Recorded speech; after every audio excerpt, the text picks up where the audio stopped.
Hello guys, hope you're doing well. My name is Mahmoud Kiasri and welcome to the new chapter of electrical circuit. So at this point we are going to talk about a very fantastic topic. Finally, we are going to have a practical lab related to breadboard, related to electrical circuits. And at this point we are going to consider a couple of questions. Then we are going to do the calculation part by ourselves. After that, we are going to do the simulation using the voltstat software.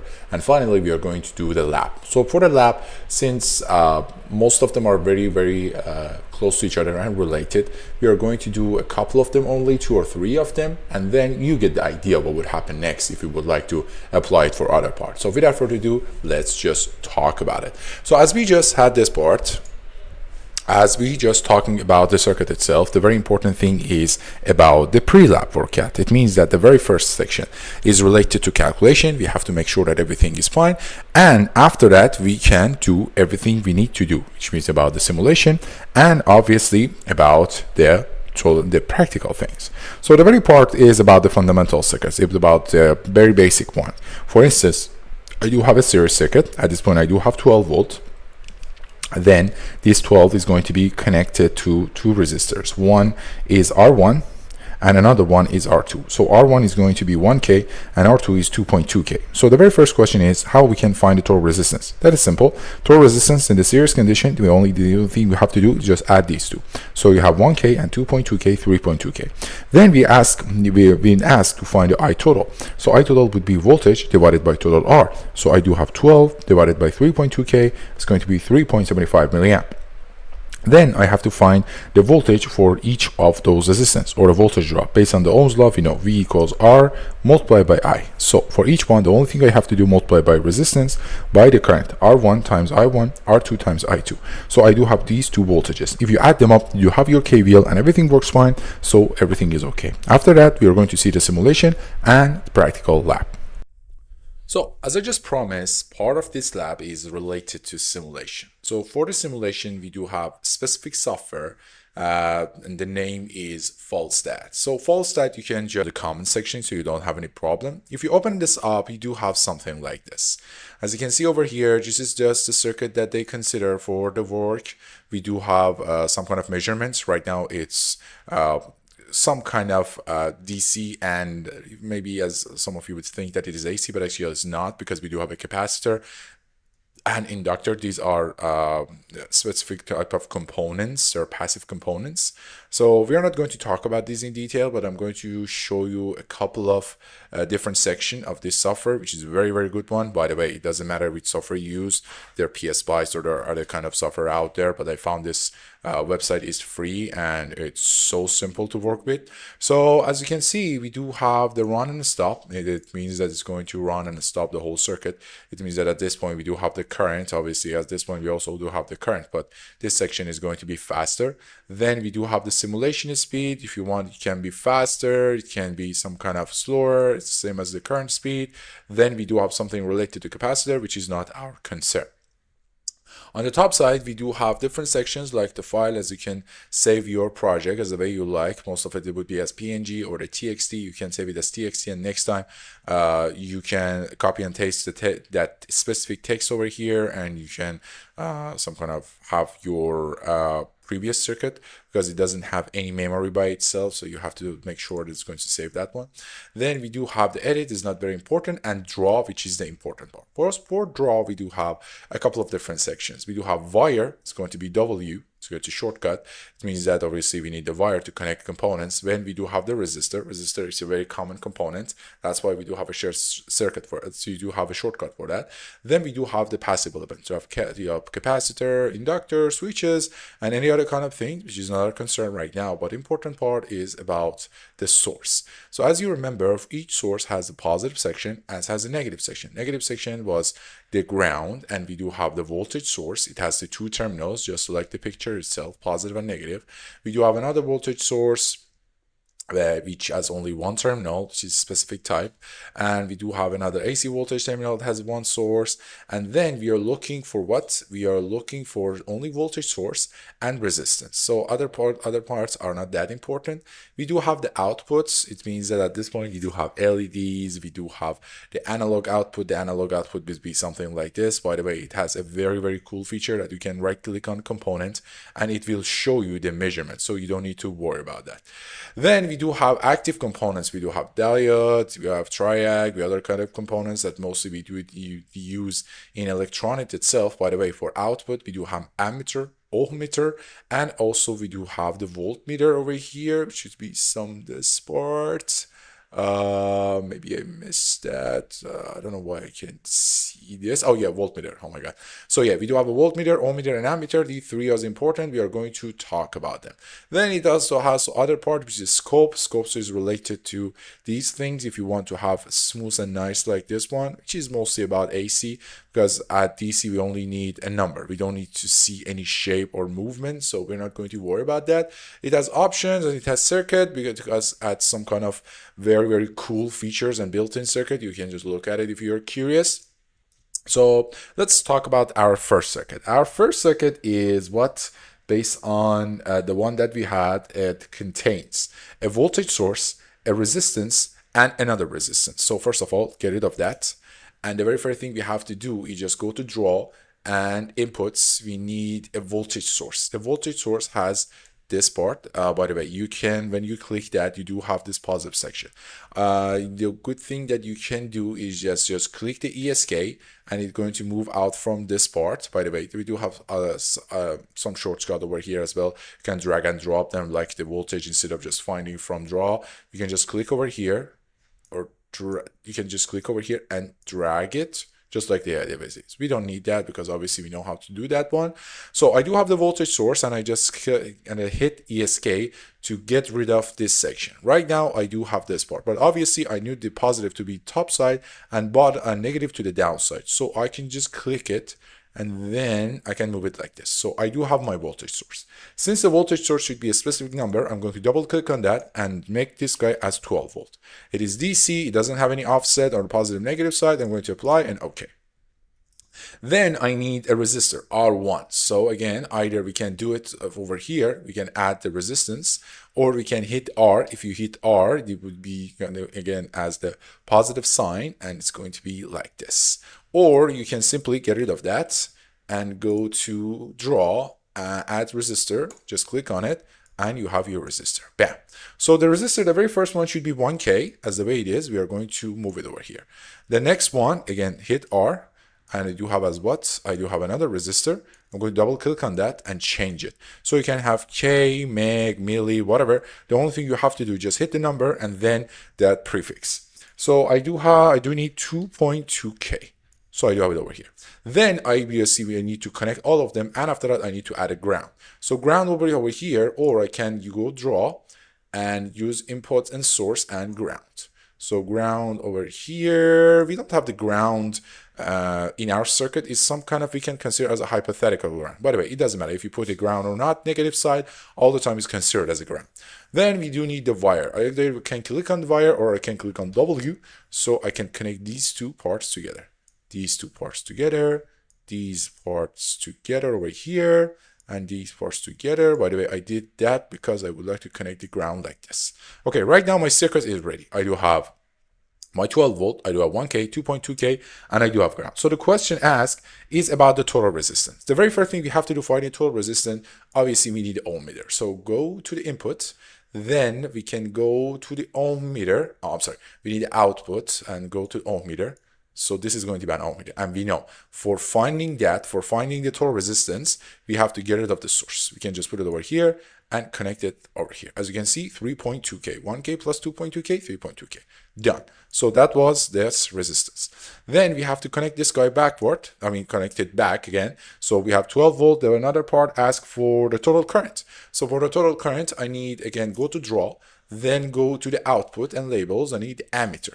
So as I just told you, ammeter should be connecting in series. Right now, I'm going to delete this wire and just shrink it a little bit. connect it like that, and connect it like this. Okay, 3.75 milliamp, just like the way that we calculated. Then we need the voltage of R1, which is going to be 1K, and voltage of R2, which is going to be 2.2K. How we can do that? Use a voltmeter, right? How we can do it? Again, we know the voltmeter should be connected in parallel between these two. We need a wire to be connected to that. Let me just show it to you. We need output, and as you can see, we had a voltmeter, this scope like this. Okay, so you can see it has a positive connection. The positive means that the red probe, and the negative side is the black probe. So we are going to use W and connect this port to this, and then I need to see that this is a junction, so I need to connect another wire. Just drag it over here. So 3.75 volts, just like the way we need. We can copy and paste this one, because obviously we need to measure the voltage of this guy. Just change its position a little bit. Oh, no, over here. So use the wire, connect these two together, and still I should have, 8.25, 3.75. I also can use another voltmeter like this and use the wire for this one, and use another wire for this one. So I do have a 12 volt, 3.75 volt, and 8.25 volt. As simple as that.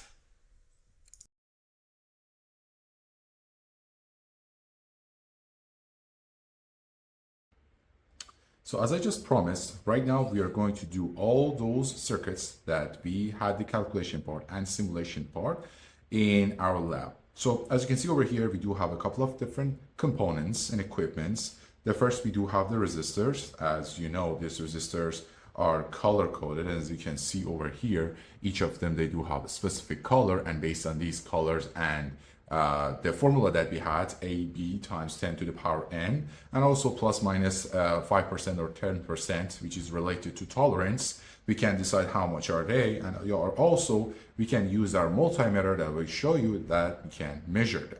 So another thing that we do have over here is actually going to be our source. As I just told you, we need a source, we need a DC source that could be obviously on, and then we can change the voltage in order to adjust it to the number that we like based on the question that we have. And we finally have our beloved breadboard. As you know, guys, this breadboard has a couple of different spots, or we know it as nodes. Then we can connect the wires, connect the components part to part, and we know these two parts on the top are going to be power rails. Also on the bottom going to be power rails, and we know about these guys is that all of these spots like this are going to be connected to each other in some kind of the horizontal section. These two are not going to be connected to each other, and we also have the middle section, and middle section has some kind of numbering and the labeling, and we know that these sections are connected to vertically by each other. We know them as rows. Maybe you guys remember that like this, we do have different kind of rows based on the numbers, and then all of these rows are connected to each other. But the one thing that we know is about the separation gap. The separation gap is there in order to divide these two guys from to each other. So these guys are directly connected to each other, but these two are not.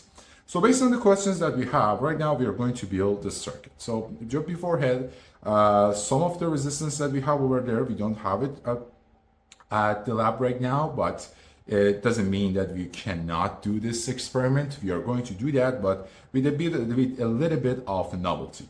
Just before talking about everything we have over here, we have in the circuit, let me show you some kind of voltmeter. As you can see in the voltmeter, it's just something like this one. It's very common in different kind of some kind of devices, but mine is very, very simple. As you can see over here, we do have some kind of holes that our wires or our cables, some kind of ground one and the positive one should be connected to. I do have this part as my maximum current. You can see is going to be 200 milliamp. And on the other hand, I do have what? I do have this guy, which can read the 10 amp itself. So we are going to use the 200 milliamp because the numbers and the current that we have is not that much. In the same times, I do have something that we know as common. So we are going to either connect the positive over here or over here, but the negative or the common is over here all the time. Then we do have some kind of display. As you can see, that shows some numbers based on the measurement that we like. We do have some kind of AC. At this point, we do have the DC voltage, and then we do have the AC voltage based on the range that we have. over here, for example, 200 millivolt, 2 volt, 20 volt, 200 volt, and 600 volt. This guy can measure the voltage that we need. On another side, we do have some kind of resistances based on our assumption related to resistance. We can use one of these ranges. It would be better to start from the highest range, then move to the lowest range, and by reading the display, we can find out how much your resistance is. On the same side, we do have the amperage, we do have the current related to AC and DC, and we can measure all of them that we would like, and I will explain it in just a couple of minutes. So based on the first question, as you can see over here, I do have the 12 volts. It means that the very first thing that you have to do in the lab is just adjust your voltage source. As you can see over here right now, I have to just decrease this down until I would reach the 12 volt. Then I can use this guy as my voltage source. Do it. So I somehow have 12 volts, and in order to make sure that this 12 volt is complete 12 volt or not, I can just simply connect these two guys there and then use the measurement. Or at this point, I do have another cable over here that I can use over here. As you can see, we do have different kind of cables and different kind of probes. So at this point, we have these two. So the question is simple. The question says that I do have this Vs, as we can see over here, that Vs, or you guys already know the question, that V is equals to 12 volt, and R1 and R2 should be connected in series to each other. So my R1 over here, that I do have the R1 itself, R1 and R2. R1 is 1 kilo ohm and R2 is 2.2 kilo ohm. So at this point in the lab, we do have a couple of resistors.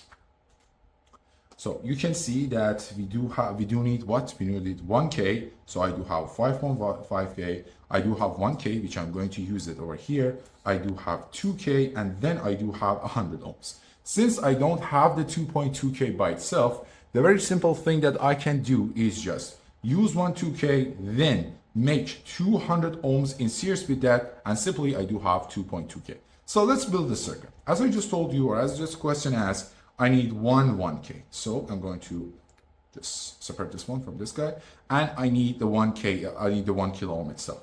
So the way that I can connect it, it doesn't matter how you're going to connect that one. Either you can connect it between these two sections, or simply connect it from one row to another. So let's simply do this one row to another one. I'm going to do it over here. One of these connections over here, and another connection could go anywhere, doesn't matter. And this is the connection, okay? So right now I do have my connection, and this guy is just 1K by itself. I'm serious with that. As you know about the series means that they do have a common spot. It means that I should connect another resistance beside this guy and make sure that those things are going to have one common node. So I need 2.2K. As I just told you, we are going to make 2K like this.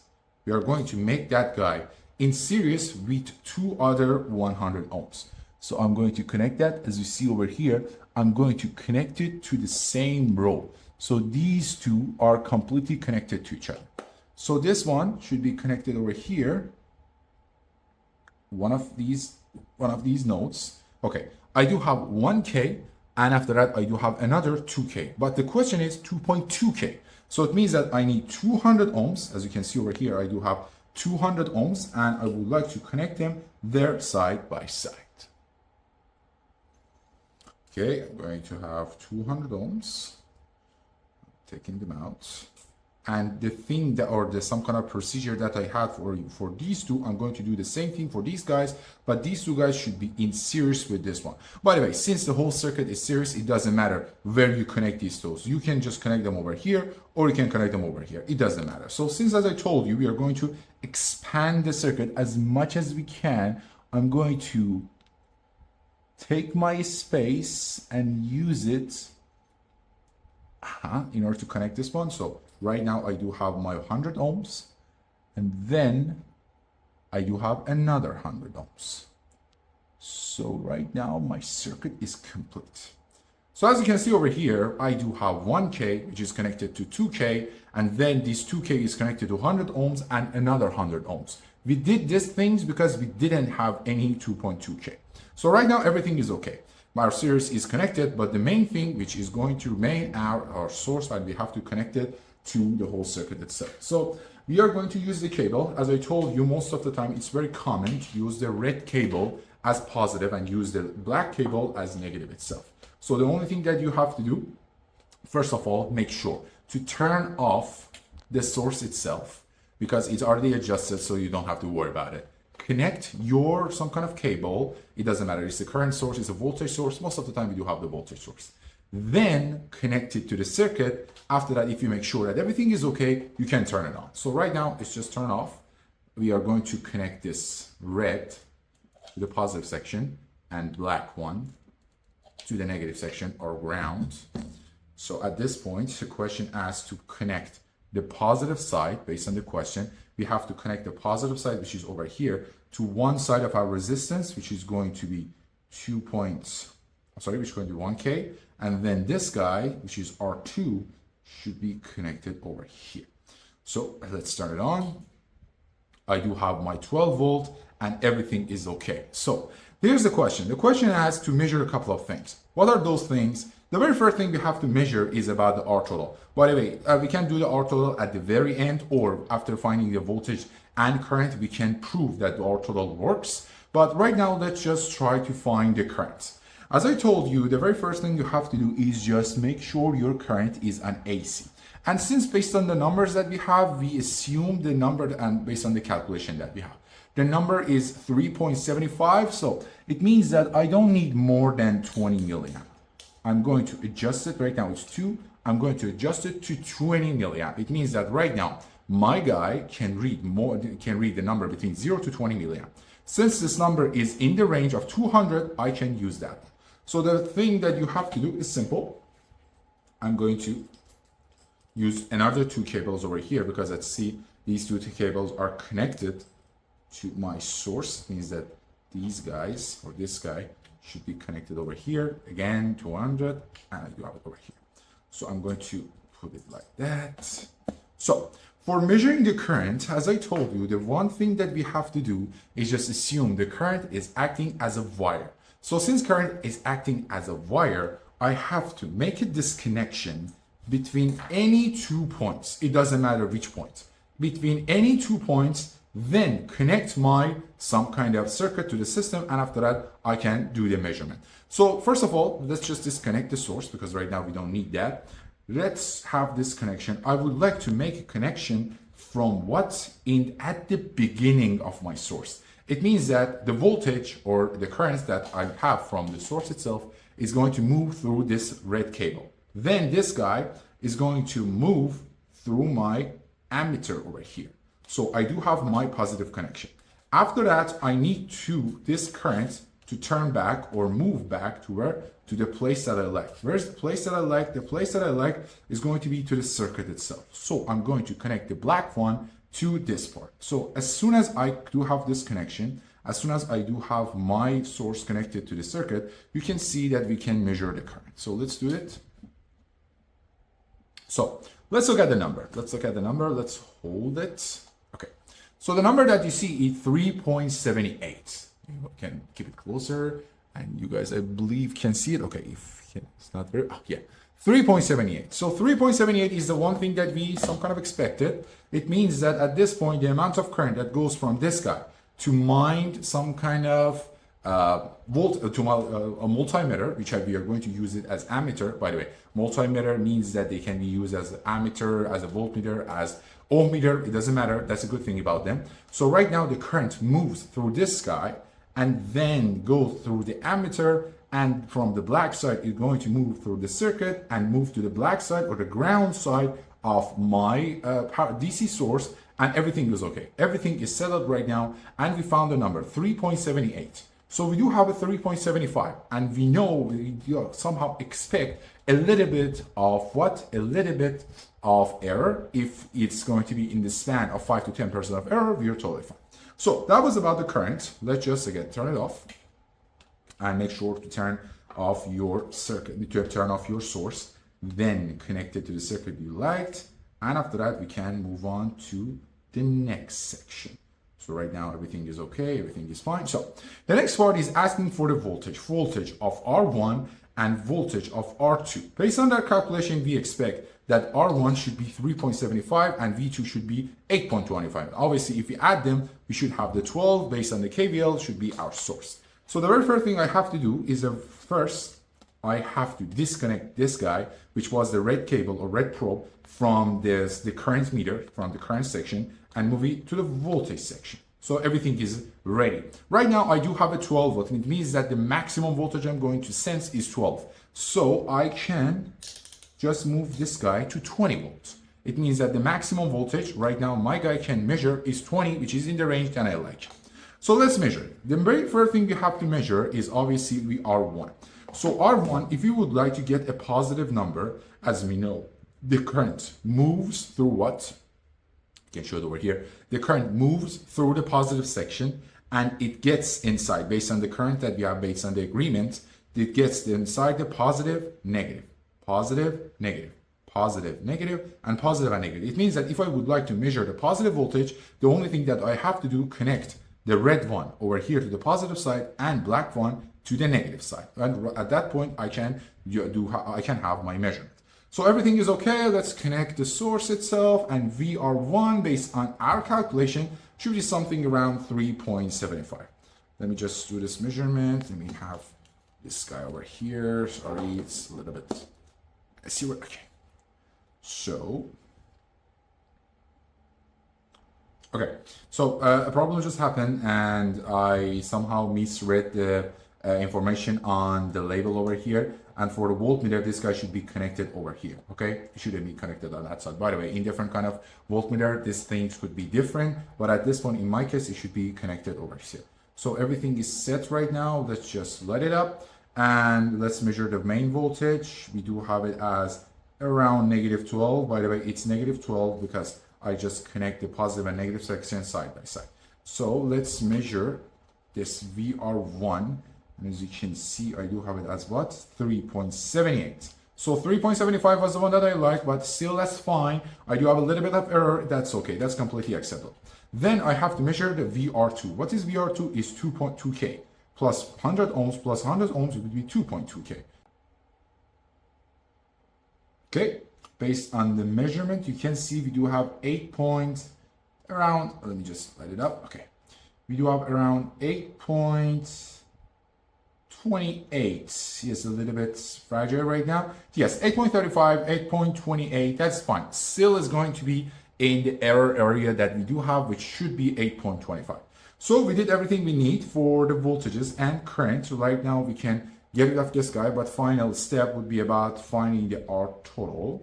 So again, for finding the R total, you have to get rid of your source, and then you have to change the setting of this guy to the ohm meter, since we know we do have around 3K or 4K, so probably we need only 20K. So right now everything is set and we have to do the measurements. Again, for the resistor, we don't need to some kind of have any source, because already we do have some kind of small source over here inside this guy. Let's light it up, and the number we read should be around 3, as you can see, 3.19, which is acceptable. So error is fine, 3.2K, and we just measured everything that we needed.